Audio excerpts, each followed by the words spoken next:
What's up, everybody? Welcome back to English Smarter with Jane. In part 1 video, I first introduced 5 common mistakes that learners often make. In the second video, you are going to discover even more mistakes that learners tend to repeat.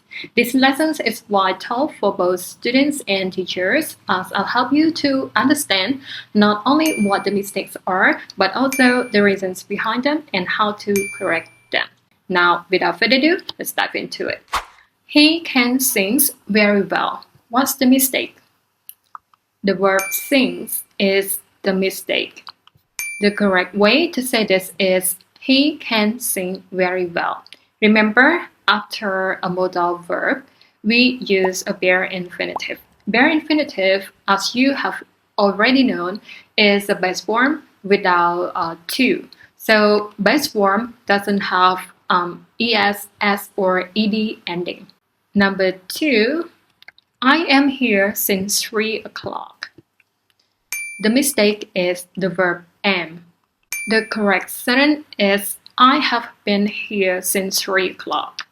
The first sentence uses the present simple tense, while the second sentence uses the present perfect simple. The key word is since. Since is usually used with the present perfect simple. Okay, number 3. I have been to Paris last summer. The mistake is have been. The correct sentence is I went to Paris last summer. The first sentence uses the present perfect simple, and the second sentence uses past simple tense. The key word is the time expression last summer. Last summer is the past time expression, and it is used with the past simple tense. Number 4, we didn't went to the party. What's wrong? Went is the mistake. The correct way to say this is we didn't go to the party. Went is the past simple form of the verb go. Remember, in the past simple tense, the negative form is the base form after didn't. So we say go to, not went to. She speaks English good. What's the mistake?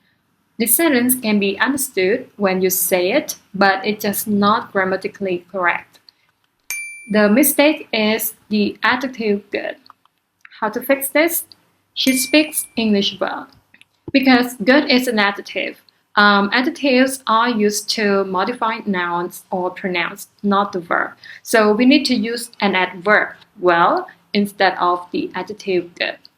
That's it for today. I hope you enjoyed the lessons and found it helpful. Let me know if you have any questions. And if you are new here, make sure to subscribe so that you don't miss my next episode. Until then, take care, and I look forward to seeing you in the next video. Bye!